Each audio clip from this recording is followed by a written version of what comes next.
آپ پریشانی میں مبتلا ہیں یا آپ کسی مصیبت میں پھنسے ہیں، ایسی پریشانی میں کہ اس سے چھٹکارا پانا مشکل ہے، یا ایسی مصیبت میں کہ اس سے نکلنا مشکل ہے، یا آپ مال و دولت کی وجہ سے پریشان ہیں اور مال و دولت ایسا ہے کہ وہ آپ سے گویا کہ روٹ ہی گیا ہے، آپ کے پاس آنے کا نام نہیں لیتا۔ معزز سامعین کرام، اگر آپ بے اولادی کی وجہ سے پریشان ہیں، یا اولاد نافرمان ہو گئی ہے پریشان ہیں، یا اولاد کے رشتے نہیں آتے پریشان ہیں، یا کاروبار میں ترقی نہیں ہوتی پریشان ہیں،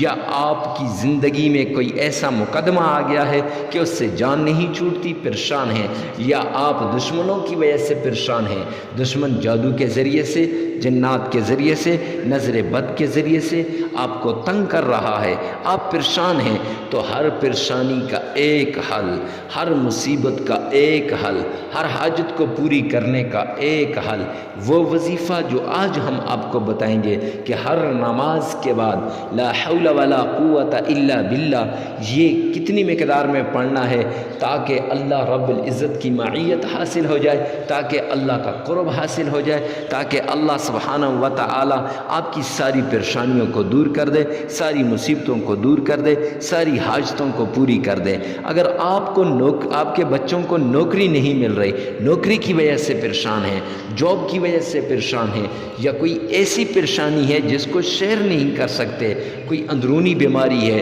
کوئی جسمانی بیماری ہے، کوئی روحانی بیماری ہے، ساری مشکلات کا واحد حل اس ایک وظیفے کے اندر ہے۔ معزز سامعین کرام، عمران اسلامک اسٹوڈیو پر اگر آپ پہلی مرتبہ آئے ہیں تو ہمارے چینل کو سبسکرائب کر دیں، ہماری ویڈیو کو لائک کر دیں، کمنٹ سیکشن میں آمین لکھیے گا لازمی، تاکہ ہفتہ وار دعاؤں میں آپ کے لیے بھی دعا ہو سکے۔ اپنا نام بھی کمنٹ سیکشن میں مینشن لازمی کیجیے گا۔ چلتے ہیں آج کے اس وظیفے کی طرف۔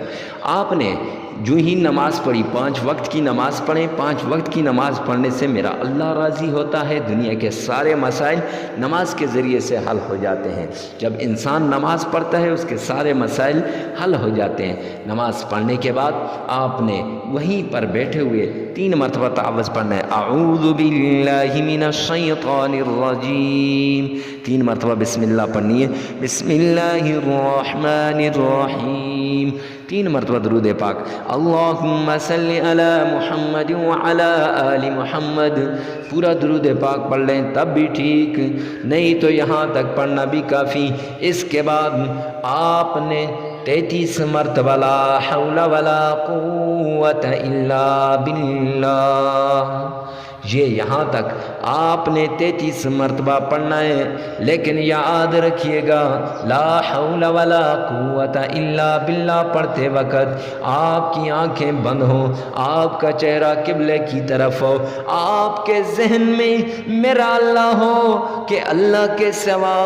کوئی میری مشکلوں کو حل نہیں کر سکتا، دنیا کی ساری جگہیں میں نے دیکھ لی، ہر ایک کا دروازہ کھٹکھٹا دیا، مولا میری مشکلات حل نہیں ہوتی، اگر اے رب ذوالجلال آپ میری مشکلات کو حل کر دیں گے تو معزز سامعین کرام، جب یہ ذہن ہوگا، جب ذہن میں ایسی بات ہوگی تو اللہ آپ کی مشکلات کو حل کر دیں گے۔ اس کے بعد 3 مرتبہ میرے پیارے پیغمبر مدنی کریم صلی اللہ علیہ وسلم پہ درود پاک پڑھیے گا۔ میرے آقا نے فرمایا، محبوب سبحانی نے فرمایا، محبوب کبریا نے فرمایا، مدنی کریم صلی اللہ علیہ وآلہ وسلم نے فرمایا، جو درود پاک پڑھتا ہے درود پاک کے ذریعے سے اس کی ساری مصیبتیں ہٹ جاتی ہیں، چھٹ جاتی ہیں، ہٹا دی جاتی ہیں۔ تو آپ نے 3 مرتبہ پڑھنا ہے، پھر اس کے بعد آپ نے 33 مرتبہ استغفار کرنی ہے۔ معزز سامعین کرام، استغفار کرنے سے آپ کا وظیفہ مکمل ہو جائے گا۔ آپ کے 5 منٹ لگیں گے لیکن آپ کی زندگی بن جائے گی۔ اگر زیادہ نہیں کر سکتے 7 دن یہ عمل کریں، انشاءاللہ دنیا کی ساری مصیبتیں دور ہو جائیں گی، ساری تکلیفیں چھٹ جائیں گی، سارے مصائب دور ہو جائیں گے۔ تو معزز سامعین کرام، اگر آپ کے مصائب، آپ کی تکلیفیں، آپ کی مصیبتیں دور ہو جائیں تو آپ نے اس ویڈیو کو ثواب کی نیت سے صدقہ جاریہ سمجھ کر آگے شیئر کرنا ہے، دوسروں کو بتانا ہے، دوسروں تک پہنچانا ہے تاکہ کسی کی زندگی میں چین راحت اور سکون آ جائے۔